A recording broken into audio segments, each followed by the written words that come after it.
세월이 흘러도 지워지지 않는 기억이 있습니다. 바로 첫사랑이지요. 고영강 사모가 목사님의 첫사랑이냐고는 묻지를 말아주세요. 가정에 위기가 찾아올 수 있어요. 그래서 늘 얘기합니다. 당신은 나의 첫사랑일 뿐만 아니라 마지막 사랑입니다. 그래서 제가 늘 거짓말하고 살아요. 그래도 못 이기는 척하고 믿어주기 때문에 오늘까지 살은 것 같아요. 여러분, 성경에서 예수님의 사랑을 뭐라고 말씀하셨냐면 우리를 향한, 나를 향한 주님의 사랑이 첫사랑이었대요. 그런데 예수님이 나를 향한 사랑이 마지막 사랑이었대요. 할렐루야. 무슨 말씀일까요? 이 처음 사랑이 영어로는 뭐로 써있나 봤어요. 그랬더니 first love라고 써있더라고요. 근데 이 처음 사랑은 성경학자들이 두 가지로 해석을 했어요. 들어보세요. 처음 신자가 신앙을 받아들일 때 가졌던 열정, 아니면 처음 신자가 신앙을 받아들일 때 가졌던 순수한 사랑, 이걸 첫사랑이래요. 두 번째 의미는 본질적인 사랑 안에서 곧 사랑의 근원 되신 하나님께서 요구하시는 사랑, 그 사랑이 뭐냐? 하나님을 사랑하는 것처럼 사람을 사랑하는 것, 이게 첫사랑이래요. 그러니까 제가 표현할 수 있는 처음 사랑에 한계가 있어요. 이게 벌써 저도 첫사랑을 해본 지가 너무 오래돼가지고. 그러나 우리 첫사랑 그러면 막 설레이고 보고 싶고 막 생경스럽고 막 그런 거 있잖아요. 이 표정을 보니까 첫사랑들을 별로 안 해보신 분들만 이 자리에 와 계신 것 같은데, 그런데 우리가 정말 주님의 은혜를 깨닫고, 저도 주일날 교회 가는 게 그렇게 좋았어요. 아침에 6시 학교 갔다가 밤 10시에 야간 자수 끝나고 나면 월요일서부터 금요일까지는 행복하지가 않았어요. 그런데 언제가 제일 행복했냐? 토요일 날 집에 가는 날. 그날만 되면 제가 갖고 있는 옷 중에 제일 깨끗한 옷을 입고 주일날 예배가 드려지는데, 제일 마음이 아팠던 시간이 언제냐? 주일 오후 2시 예배 끝나고 2시에서 3시쯤 될 때. 왜냐하면 대전에서 왔던 누나가 가야 될 시간이에요. 대전에서 왔던 성가대 지휘자님이 가야 될 시간이에요. 우리 시골교회였기 때문에 그 시간만 되면 매주마다 이별이 일어나요. 그러니까 토요일은 너무나 기쁜데 주일 오후만 되면요, 썰물처럼 왔던 성도들이 다 도시로 빠져나가는 거를 보면서 어린 시절 교회를 다녔거든요. 그러니까 토요일 주일은 너무 행복했는데 주일 오후만 되면 마음이 왜 그랬는지 모르겠어요. 깨리더라고요. 그러면서 교회를 뜨겁게 사랑했던 그 마음들이 좀 있었어요. 아마 모르긴 몰라도 우리 마음속 한켠에는 교회를 향한 사랑의 마음들이 다 있었기 때문에 그 사랑으로 오늘 이 자리에 예배자가 된 줄로 믿습니다.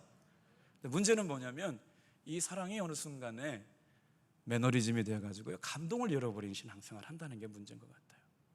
제가 지나치게 걱정하는 건 모르겠지만 예배가 회복됐을 때 이번 주에는 진짜 많은 분들이 새로 오실 줄 알았어요. 근데 한 60% 정도밖에 교회를 안 오시면서 긴장되기 시작했어요. 정신 바짝 차려야 되겠다. 이게 한 달이 갈 수도 있잖아요. 2달이 갈 수도 있잖아요. 그러면서 다시 말씀을 묵상하다가 이 말씀 가지고 은혜를 받았으면 좋겠어요. 첫 번째, 우리가 처음으로 신앙을 받아들이고 예수님을 주님으로 영접했을 때 그 처음 사랑, 그리고 사랑의 본질에 속하시는 예수님께서 하나님을 사랑하라, 그리고 이웃을 사랑하라 말씀하셨던 그 두 번째 사랑, 오늘 이 말씀을 통해 다시 한번 고백해 볼까요? 주여, 처음 사랑이 마지막 사랑이게 하옵소서. 자, 2장 4절부터 한번 읽어볼게요. 시작. 그러나 너를 책망할 것이 있나니 너의 처음 사랑을 버렸나이다. 그림 하나 보여드릴게요. 두 팔 벌려 있는, 저 그림이에요. 저도 노안이 와가지고요, 저 옆에 모니터가 안 보여요. 뭐라고 써 있어요? 책망과 칭찬이 같이 써 있어요. 뭐냐면 에베소 교회는 거짓 교사들을 잘 막아놨대요. 그러니까 이단들이 그때도 있었거든요. 그 이단들의 사설이 들어왔는데 그 이단의 사설이 지금 나와요. 근데 그걸 잘 지켰어요. 이단과의 싸움에서 승리한 교회가 어느 교회냐? 에베소 교회인데, 자, 이 요한계시록에 7교회가 나오는데 주님의 마음속에 어떤 교회가 제일 먼저 생각나느냐? 에베소 교회가 제일 먼저 생각났어요. 할렐루야. 다른 많은 교회가 있음에도 불구하고 에베소 교회가 주님의 마음속에 제일 먼저 생각난 교회예요. 그 교회에다가 편지를 쓴 거예요. 누가? 반모섬에 유배가 있었던 사도 요한이 예배를 드리다가 성령의 충만함을 받고 하나님께서 보여주시는 것을 알게 됐다는 거예요. 오늘 여러분 하루도 열심히 사셨잖아요. 그래요. 좀 지치고 피곤하고 나른하고 또 찬양 인도하시는 분들은 저녁도 못 드시고 오셨잖아요. 그래도 기대할 게 있어요. 말씀 듣다가 영안이 열려지게 될 줄로 믿습니다. 성령 충만하게 될 줄로 믿습니다. 저도 오늘 춥게 잤나 봐요. 괜히 막 으실으실 떨리고 막 열도 나고요. 컨디션이 별로 안 좋아요. 그런데 강단만 서면 하나님이 힘을 주세요. 여러분 오늘 이 시간 저는요 마음이 또 한 축이 무너졌어요. 새벽기도 끝났는데 장례가 났다고 전화를 받는 그 마음속에 얼마나 그 마음이 아렸을까. 이 코로나, 저도 지금 어머니가 편찮으시기 때문에 그 마음이 이해가 되더라고요. 그래도 참 기도로 이기시고 믿음으로 이기셨던 어머니들의 삶을 되돌아볼 수 있게 돼서 감사한 거죠. 오늘 한 부부가 찾아왔어요. 목사님 두려워 죽겠대요. 어떻게 살아야 될지 모르겠대. 진짜 힘들대. 한 시간 만나서 이루어졌어요. 할 수 있어요. 하나님이 계시거든요. 역사하실 거예요. 두려워하지 말아요. 웃으면서 돌아갔어요. 목사님 감사해요. 제 삶이 그래요. 오늘 이 시간 저한테는 얘기 안 했지만 두려운 마음, 아픈 마음, 힘든 마음을 갖고 오실 분도 있어요. 아마 오시지 못해서도 모니터를 보고 계시는 분도 계실 거예요. 오늘 이 말씀이 저와 여러분들에게 힘이 되기를 축복합니다. 그래요. 거짓 교사들을 막아내는 싸움은 잘 싸웠어요. 로마 황제의 우상 숭배하는 건 꿋꿋하게 거절하고 버텼어요. 그 교회가 어디 교회라고요? 에베소 교회. 로마 황제를 우상 숭배하는 것을 버텨낸 거에는 칭찬받을 만한 거예요. 이단을 막아낸 것도 칭찬받을 만한 일인데 지금 사도 요한이 책망받을 것이 있다고 주의 성령의 말씀을 말씀하고 있어요. 그게 바로 4절에 있는 말씀이에요. 내가 너를 책망할 것이 있는데 네가 처음 사랑을 버렸다. 여러분 교회 일 열심히 중요해요. 열심히 하는 거 좋아요. 모든 것 최선을 다해서 좋아요. 막 열심히 하고 최선을 다하고 막 정말 열정적으로 하는 것 중요한데 여러분 잊지 마셔야 돼요. 그곳에 예수님의 사랑을 잃어버리지 않게 되기를 축복합니다. 그래요. 정말 중요한 거예요. 늘 교회 와서 일하고 봉사하고 주방 봉사하고 찬양대하고 교사하고 전도하고 했는데 목사님 왜 우리 교회는 나만 일해야 돼요? 이런 일 다 같이 하면 안 되나요? 왜 누구는 나오고 누구는 안 나오고 막 그래요? 그러면요 우리 마음에 처음 사랑을 잃어버리게 되는 거예요. 오늘 이 시간 다시 한번 우리가 그 사랑이 회복되어지기를 주님의 이름으로 축복합니다. 예수님에 대한 사랑을 지키기 위해서 이단과 싸우고 예수님에 대한 신앙을 지키기 위해서 우상숭배와 싸우다 보니까 싸움에서 승리해서 칭찬받기는 받았는데 정작 중요한 뭘 잃어버렸어요? 사랑을 잃어버렸어요. 사랑하는 성도 여러분, 우리 탑동교에서 신앙생활하는 동안 우리의 마음이 누가 뭐라 그래도 하나님을 향한 사랑이 식어지지 않게 되기를 축복합니다. 그 처음 사랑 잃어버리면 우리 다 잃어버리는 거예요. 그래서 오늘 말씀 사랑하고 또 사랑하라 라는 말씀으로 결론 나요. 아시아 7교회에 보내진 편지 안에는 제각기 다른 특색을 가지고 있어요. 그래서 에베소 교회는 칭찬받을 만한 교회라고 말씀하시거든요. 자, 뭘 칭찬했어요?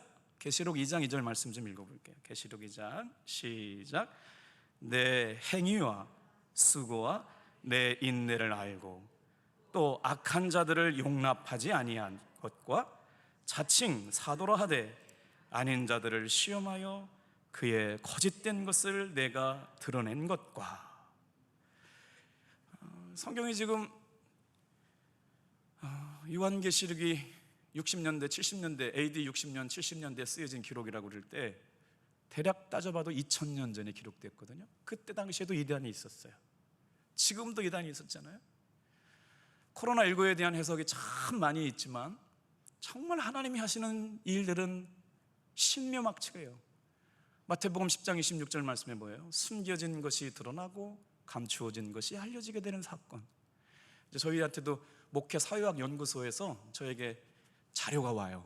신천지 자료도 오고 청소년 자료도 오고 부부에 대한 자료도 오고 동성애에 대한 자료가 매주마다 이렇게 정보 데이터가 저한테 자료를 제공해 주는데 신천지가 30% 인원이 줄었답니다.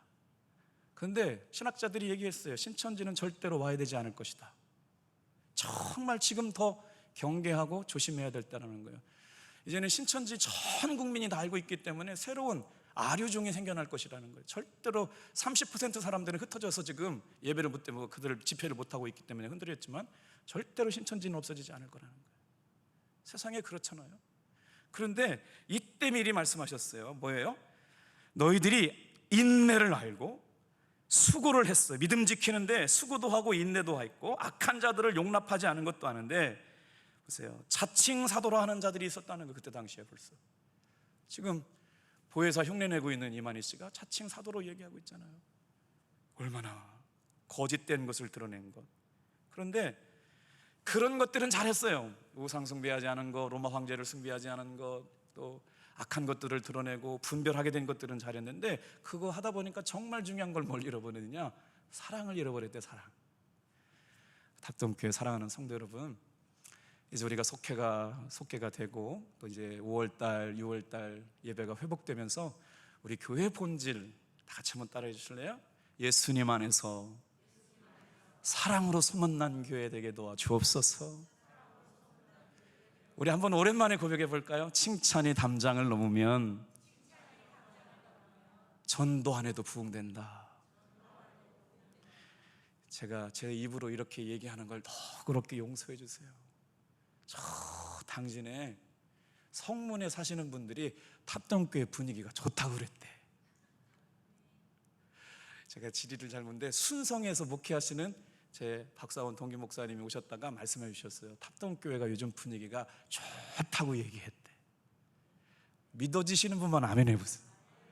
제가 한 얘기가 아니고요, 주변에서 얘기했는데 당진지방, 동서남북지방에 탑동교회가 분위기가 괜찮다고 그랬대.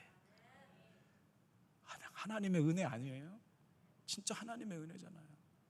그래서 이때를 잘 생각해 보는 거예요. 정말 우리는 주님이 기뻐하시는 교회 모습대로 우리의 모습을 만들어가고 있는가? 아주 열심은 내고 있었는데 그건 내 열심이었어요. 주님이 원하시는 사랑이 아니었더라면, 주님께서 요구하시는 사랑이 아니었더라면 우리의 신앙의 모습을 되돌아볼 수 있게 되기를 축복합니다. 그런 말씀에서 하고 있는 거예요. 너의 행위와 수고와 인내를 안다. 악한 자를 용납하지 않은 것도 알아. 그런데 말이다, 자칭 사도라고 하는 것들을 분별해가지고 지켜낸 것도 아는데 너희가 책망받을 것이 있어요. 뭐예요? 에베소 교회를 향하여 성령의 감동하심을 받은 반모섬에서 환상 가운데 성령의 충만함 가운데 예언했던 사도 요한이 에베소 교회야, 주님께서 걱정하신다. 정신 바짝 차려라. 남들의 평가가 잘한다가 중요한 것이 아니라 내 마음속 깊은 곳에 예수님에 대한 사랑이 있는지 여러분 스스로 또한 저와 함께 되돌아보는 시간 되기를 축복합니다. 그래서 5절 말씀은 이렇게 시작됩니다. 잃어버린 것 알았어요. 처음 사랑이 잘못됐다는 걸 알았어요. 그랬더니 뭐라고 말씀하세요? 질문도 던져주시고 대답도 던져주시는 거예요. 어디서 떨어졌는지 회개하고 처음 사랑을 회복해라. 처음 사랑을 간직해라. 이렇게 써있네요. 5절 말씀 같이 읽어볼게요. 시작. 그러므로 어디서 떨어졌는지를 생각하고 처음 행위를 가지라. 그리하지 아니하고 회개하지 아니하면 내가 내게 가서 내 촛대를 그 자리에서 옮기리라. 저는 참 감사한 게 있어요. 아침마다 새벽에 기도할 때마다 주님의 감동 주시면 제 목회 다이어리에다가 써놓고 계속 기도해요. 그렇게 21년 동안 목회하면 한 발짝 나가게 하시고 한 발짝 나가게 하시고 한 발짝 나가게 하셨거든요. 그래서 오늘도 매일 꿈꿔요. 제 목회 다이어리에 여러분 기도 제목 내신 거 있잖아요. 계속 읽고 또 읽고 읽고 또 읽고 하나님 주시는 감동대로 막 살고 있어요. 그런데 이때 교회를 하려고 하는 이단 사설이 들어와요. 니골라당이라고 하는 것이 들어오는데 이 니골라당이라고 하는 거를 해석해 드려 볼 테니까 잘 들어보세요.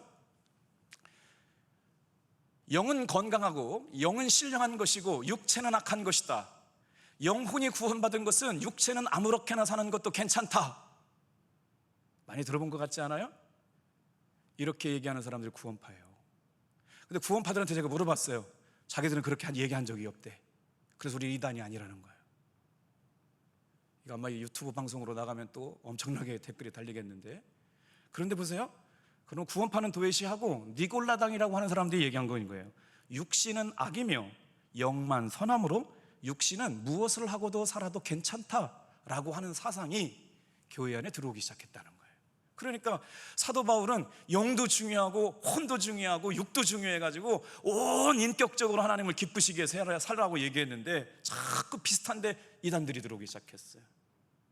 자, 그러면 니골라당이 가르친 진리가 뭔지 성경 말씀 좀 볼게요. 14절 16절이에요 자, 요한계시록 2장 14절 16절이 니골라당이 설교했던 내용들이에요. 2장 14절 16절 읽어볼게요. 시작.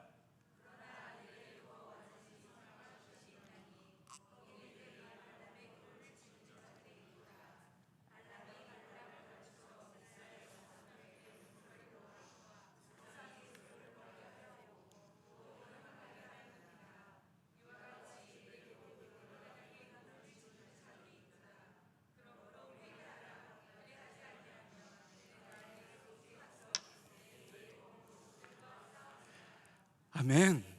조금만 더 볼게요. 그리스도인은 예수님을 믿기 때문에 계명을 지킬 필요가 없다라고 한 사람들이 니골라당이었어요. 그러니까 영혼이 구원받으면 육체는 마음 놓고 살아다. 조금 이상하죠? 그런 것들이 매력적으로 들렸단 말이에요. 이게 분별하지 않으면 좋은 거예요. 영혼이 구원받았으니까 육체가 살고 싶은 대로 살면 어떻게 해요? 죄 짓는 거 상관없는 거죠. 그림 하나 더 보여드릴게요. 이게 아시아 교회가 이렇게 생겼어요. 이거를 말로 설명하면 참 어려운데, 지금 이 설명이 어느 교회에 영향을 미치고 있느냐, 니골라당이 어느 교회를 공격했느냐, 저기가 지금 아시아 7교회인데 버가목 교회와 에베소 교회 니골라당이 공격을 해서 교회가 무너지게 생겼다는 거예요. 여러분, 이거는 경각심이 잘 없죠. 제가 오늘날로 얘기해 볼게요. 당진에 신천지가 있어요. 더 세력이 센 데가 있어요. 하나님의 교회 안상홍 증인회가 얼마나 파워가 있는지 몰라요. 아주 열심히 특심이에요. 전도하기 위해서 얼마나 열심히 내지 몰라요. 그분들의 비전이 얼마나 큰지 아세요? 당진에 있는 모든 교회 예배당보다 더 큰 교회 예배당을 갖겠다고 그래가지고요, 어마어마한. 근데 우리 경악해야 돼요. 안상홍 하나님이 자신들의 구주라고 얘기하고 있단 말이에요. 냉면 먹다가 급체하신 안상홍 교주님이 하나님 아버지고, 그분의 네 번째 부인 장길자 사모님이 하나님 어머니인데 이 사람들 믿어야 구원받는다고 그러니 사람들이 가요. 막 밑도 끝도 없이 가요. 그러니 지금 이 성경의 계시록 2장에 나와 있는 니골라당의 하는 이야기들이나 오늘 안상홍 증인회를 따라가서 보혜사라고 흉내내고 있는 신천지 이만희를 따라가는 일이나 똑같단 말이에요. 그러니까 우리가 분별하지 않으면, 진리의 말씀을 옳게 분별하고 깨닫지 않으면 우리도 똑같은 책망을 받게 될 거라는 거죠. 여러분, 말씀과 기도가 회복되어지기를 축복합니다. 그래요. 다시 그래서 말씀으로 돌아가 본 거예요. 에베소 교회는요, 역사적으로 참 의미가 깊은 곳이에요. 서해안, 그러니까 아까 그림 한 번 더 보여주세요. 아시아 7교회 나온 그림, 저 보세요. 저렇게 서해안 쪽에 위치해 있기 때문에 굉장히 해상무역의 요충지였어요. 그리고 상업이나 문화의 교통 중심지였고요.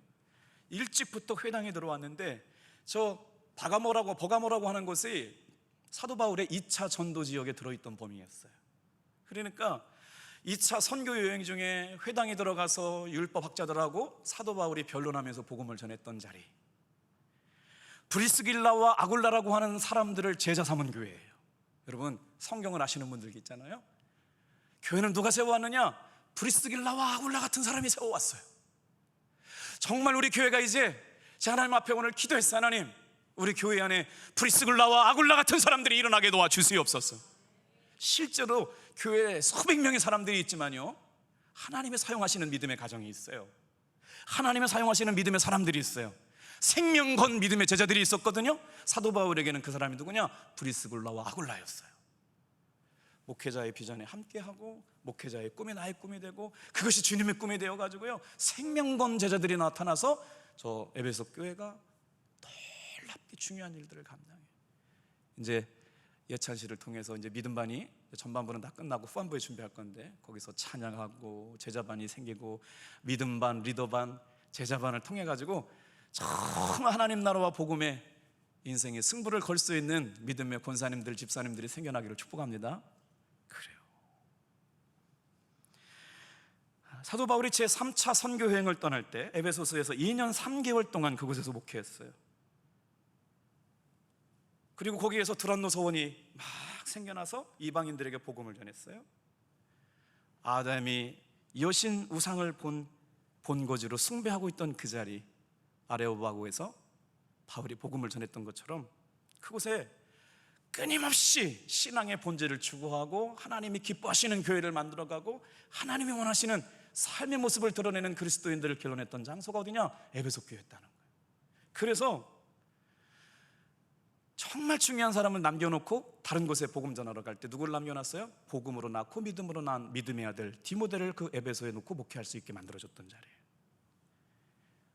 사도행전 20장에 가보면 사도 바울이 이제 죽음이 임박한 걸 알고 그 교회를 개척하고 섬겼던 장로들에게 고별 설교했던 장소가 이제 에베소라고 그래요. 오늘 사랑하는 성도 여러분, 너무나도 일상적으로 예배가 회복되었지만 주님께서 우리에게 다시 한번 들려주시는 말씀이라고 생각하고 2장 말씀 좀 한번 고백해 볼까요? 자, 4절 같이 읽겠습니다. 시작. 그러나 너를 책망할 것이 있나니 너희 처음 사랑을 버렸느니라. 5절. 그러므로 어디서 떨어졌는지를 생각하고 회개하여 처음 행위를 가지라. 만일 그리하지 아니하고 회개하지 아니하면 내가 내게 가서 내 촛대를 그 자리에서, 제가 강원도에서 40대를 보냈거든요. 심장이 터지는 줄 알았어요. 나는 이곳에서 더 큰 목회를 해야 되는데 심장이 벌렁거리고 남들은 다 앞서가는 것 같고 나만 뒤쳐져 있고 이대로 있으면 안 될 것 같고 막 견디기 어려운 10년을 살았어요.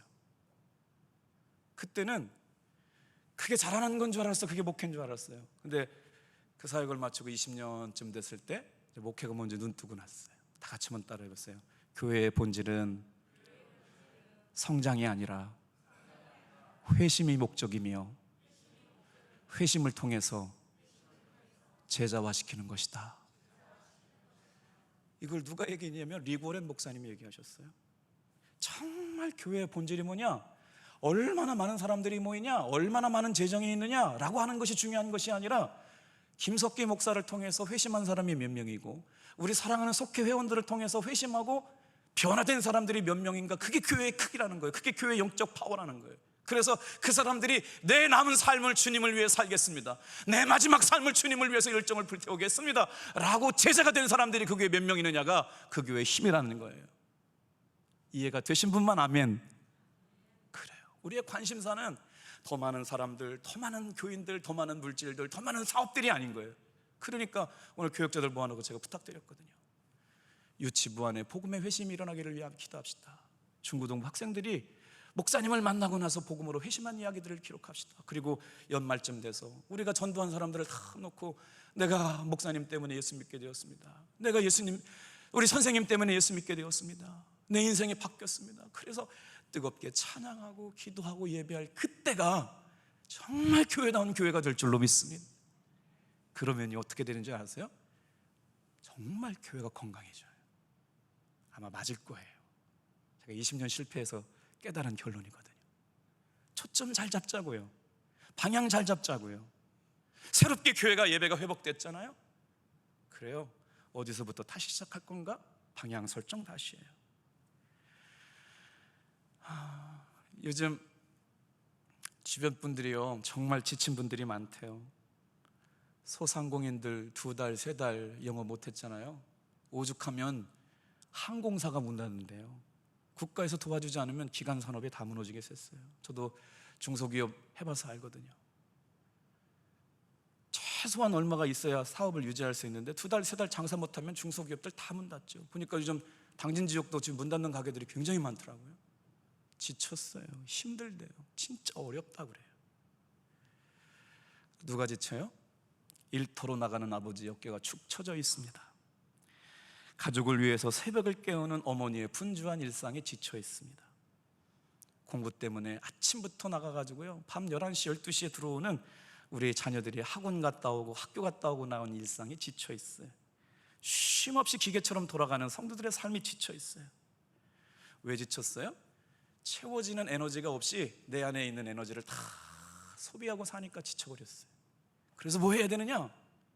여러분, 육체의 한계 뛰어넘고 하나님이 공급해 주시는 은혜가 내 마음에 채워져야 여러분 지침을 이길 수 있게 될 줄로 믿습니다.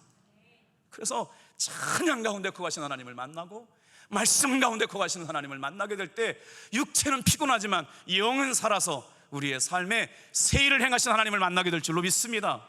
새 힘 주셔서 살게 될 줄로 믿습니다. 은혜가 공급되어 보세요. 우리 그랬잖아요. 은혜가 공급되면요 피곤한 줄 몰라요.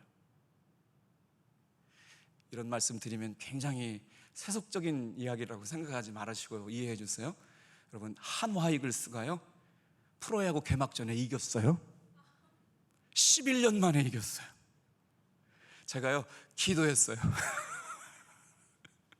용서하고 들어주세요. 쪼크예요, 쪼크. 우리 하나는요 날마다 졌는데도요 팀을 안 바꿔요. 저도 어렸을 때부터 한화였는데 지금까지 하나인데요, 우리 충청도 분들은 다 한화 좋아하잖아요. 아닌 분들도 계시지만. 근데 11년 동안 날마다 개막전에서 졌는데요, 어제요 서폴드라고 하는 투수가요 완봉승을 했어요. 여러분 용서해 주세요. 올해요 제가요 완봉승할지도 몰라요. 작은 사소한 일상에서 행복을 느꼈어요. 근데 그걸 가지고 인생이 행복해지는 건 아니잖아요. 근데 그 일상을 통해서 감사했어요. 그래, 이런 어려운 다른 팀 지지하는 분도 계시군요. 막 가슴을 치고 있네요. 친분들 지금 막 통회한다고. 잘못 알았어요. 맞아요. 한쪽 팀만 좋아한다는 거 용서해 주세요. 너그럽게 용서해 주세요. 오늘 정말 다 힘들다고 그럴 때 말이에요, 어떻게 해요?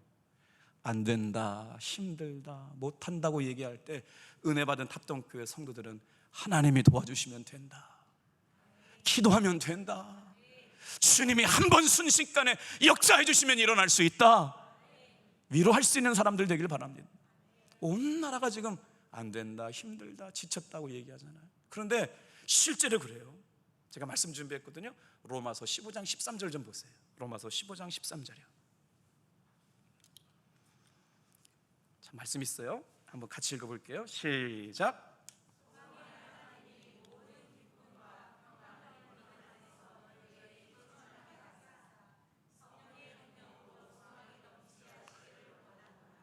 그래요. 우리 성도들이 어디서 은혜 받아요? 하나님이 주시는 말씀으로 은혜 받잖아요. 한번 밑줄 쳐볼게요. 소망의 하나님이 모든 기쁨과 평강으로 믿음 안에서 너희에게 충만하게 하사, 어떻게 충만하게 주신대요? 성령의 능력으로 소망이 넘치게 하시기를 원하노라. 할렐루야, 아멘. 이런 말씀이 믿어질 때 아멘이 되는 거예요. 오늘 성도님에게 그랬어요. 예수님께서 지금 이 순간 한 번도 손 안 수만하여 주시면 어떤 일이 일어날지 모릅니다. 믿으세요. 할렐루야. 그들이 막 힘내서 돌아갔어요. 목사님 감사 힘이 나네요. 내일 병원 간대요. 결과 봐야 된대. 이제 어떻게 하겠어요? 그래, 이 말씀 읽어요. 다시 한번. 소망의 하나님이 모든 기쁨과 평강으로 믿음 안에서 너희에게 충만하게 하사 성령의 능력으로 소망이 넘치게 하심을 원하노라. 할렐루야. 우리 믿음 갖고 사는 거예요. 그래, 나의 모든 기쁨이 주님께, 나의 삶의 평안이 주님께, 내 마음에 충만한 은혜가 주님으로부터, 성령의 능력이 어디서부터 와요? 소망이 넘치는 하나님이 나와 함께 하심을 믿는 믿음 안에서 오늘 우리를 새롭게 하여 주실 줄로 믿습니다.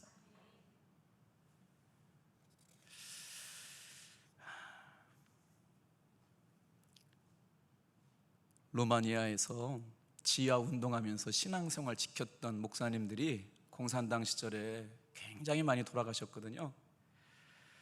범브란트 목사님, 제가 몇 번 여러분들에게 말씀을 드렸었는데 감옥에 갇혔어요. 참, 목사님 감옥에 갇힌 일 경험해 보지 못해서 영월에 있을 때 제가 교도소를 한 이 3년 동안 화요일 날 설교하러 간 적은 있었어요. 참 은혜로웠어요. 교도소에 계신 분들이요, 성가대 찬양을 얼마나 잘하는지 몰라요. 거기에 목사님도 계시고 장로님도 계세요. 그리고 아멘도 잘하세요. 놀라셨죠? 그분들은 진짜 회개하고 찬양해가지고 저는 뭔가를 가르쳐 주러 갔다가요, 정말 회개하고 은혜 받고 왔어요. 얼마나 회개하면서 진실하게 찬양을 하는지 몰라요, 교도소 안에서. 그래서 참 은혜가 됐던 분들이 있었는데, 교도소 안에 범블란트라고 하는 목사님이, 리차드 범블란트 목사님이 하나님의 지하운동이라는 책 안에서 이런 고백을 했어요. 공산 지하의 감옥에 갇혀서 너무 두렵고 무서워서 성경 안에 두려워 말라라고 하는 성경 밑줄을 찾기 시작했어요. 두려워 말라, 두려워 말라, 두려워 말라. 깜짝 놀랐죠? 몇 번 나오더라고요? 365번이 나오더랍니다. 그래서 목사님 묵상했어요. 왜 성경 말씀에 365번이나 두려워하지 말라고 말씀하셨을까? 우리 1년 동안 매일같이 두려운 일이 생긴다는 거예요. 여러분, 삶의 매 순간마다 두려운 일이 생길 때마다 하나님 말씀 의지하세요. 두려워하지 말라, 두려워하지 말라, 두려워하지 말라. 아멘. 그랬더니 그 목사님이 읽다가 다른 버전으로, 그러니까 뭐 개역개정, 뭐 공동번역, 뭐 여러 가지 본이 있잖아요. 근데 다른 버전을 읽다 보니까 366번이 있더래. 왜 그렇게 됐을까요? 이 목사님이 머리를 기도하다가 깨달았어요. 4년에 한 번 윤달이 와가지고요, 하루가 늘어나게 되는데 그것까지 계산해가지고 366번 두려워하지 말라고 그랬대. 아멘. 날마다 두려워. 아침에도 두렵고 저녁에도 두려운 게 우리 일상인데 주님께서 알고 계세요. 그래서 성경 말씀에 세상에 두려워하지 말라는 말씀을 365번이나 해주셨어요. 오늘 이 아침에, 이 밤에 두려워하지 않게 되기를 주님의 이름으로 축복합니다. 결단 찬양을 바꿔서 부를게요. 목사님 486장 PPT를 좀 준비해 주시고요. 제가 한 가지만 더, 두려워하시는 분들이 우리 교회 안에도 많이 계시다고 그래서 생각해 봤습니다. 무엇을 먹을까 염려하지 말라. 무엇을 두려워하지 말라고 그러셨을까요? 사업은 어렵고 삶은 위기가 많고. 그런데 말이에요, 주님께서 우리의 형편을 모르시는 것 아니에요. 자, 이 두려움이라고 하는 단어를 제가 한번 해석해 드릴게요. 두려움이라고 하는 단어가, 염려라고 하는 단어가 쪼갠다, 찢는다라는 의미가 있어요. 그러니까 우리가 두려워한다, 염려한다, 내 마음속에 염려를 품고 산다라는 말이 뭐냐? 쪼갠다, 찢는다. 그 말과 마음이라고 하는 것이 합쳐진 말이 염려예요. 우리가 오늘도 염려하잖아요. 두려워하잖아요. 그게 어떤 거예요? 내 마음을 찢는 것, 내 마음을 쪼개는 것, 이게 염려라고요. 그러니까 이 염려가 어떻게, 얼마나 우리의 삶을 무기력하게 만들고 두렵게 만들어요? 어떻게 만들어요? 염려하는 것은 결국 마음을 쪼개는 일이에요. 염려하는 것은 결국 내 마음을 찢는 일이에요. 염려하면요, 우리의 이성이 찢어지고요, 감정이 찢어져요, 건강이 찢어지고요. 그래서 영어의 worry라고 하는 단어도 말이에요, 물어뜯는다는 뜻이에요. 물어뜯는다는 뜻이 worry라고 하는, 걱정하다, WORRY 말이에요. 오늘 사랑하는 성도 여러분, 삶은 그래요. 그런데 하나님의 은혜로 살아가는 우리들은 이 삶의 환경을 뛰어넘을 수 있게 될 줄로 믿습니다. 그래요. 처음 사랑을 회복하는 거예요. 자, 이제 말씀을 정리해야 되잖아요. 그럼 어떻게 처음 사랑을 회복해요?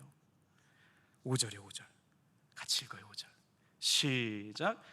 그러므로 어디서 떨어졌는지를 생각하고. 여러분 잘 치세요. 밑줄 하세요. 여기 생각하는 것. 처음 사랑을 잃어버리는 것을 회복하는 방법, 어떻게 하는 거예요? 어디서 떨어졌는지를 생각하는 거예요. 내가 왜 예배의 기쁨을 잃어버렸지? 새벽 기도의 기쁨을 잃어버렸지? 찬양하고 속해드리고 성도들과의 교제를 잃어버렸지? 중요한 거예요. 처음 사랑을 회복하는 첫 번째 단계가 뭐냐? 어디서 잃어버렸는지, 누구를 미워했는지, 싫어했는지, 그런 감정을 주님 앞에 다 내려놔야 돼요. 그때 주님께서 회복시켜 주실 줄로 믿습니다. 그래요. 교회 안에 제일 상처받는 일이 뭔지 아세요? 그럼 교회 안에 제일 상처받는 건 사탄이 아니에요. 성도의 성도. 그 중에 뭐예요? 성도의 말 때문에 시험받고, 말 때문에 상처받고, 어떨 때는 말 때문에 위로받고 그런 거거든요. 그러니까 기도할 때 말이죠, 주님께서 말씀하시는 거예요. 우리의 마음의 중심이 예수님의 십자가의 사랑에 초점 맞춰지면 맞춰질수록 우리 교회는 사랑으로 충만한 교회가 될 줄로 믿습니다. 다른 것만 가지고 되는 게 아니에요. 우리의 마음이 처음 사랑, 주님의 은혜로 내가 구원받았습니다. 예수님께서 나를 살려주셨습니다. 이 한량없는 은혜, 측량할 수 없는 은혜, 나 같은 죄인이 구원받아서 하나님의 자녀가 돼서 영원한 생명을 소유했습니다. 감사합니다. 감사합니다. 모든 것이, 교회 안의 모든 것이 예수님의 사랑으로 해석되는 순간부터 그 교회는 놀라운 건강한 교회가 돼요.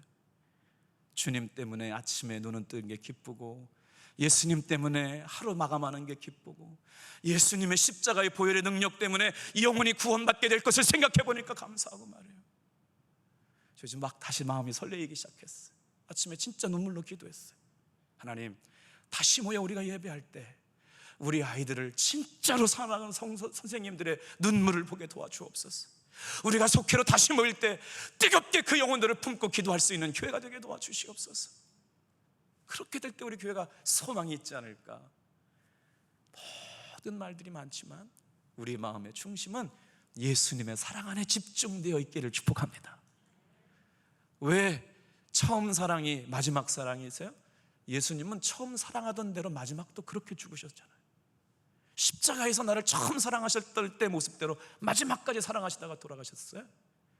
저와 여러분들도 마찬가지예요. 예수님을 향한 사랑, 처음 사랑이 주님 만나게 될 그날까지 마지막 사랑이 되기를 축복합니다. 기도하겠습니다.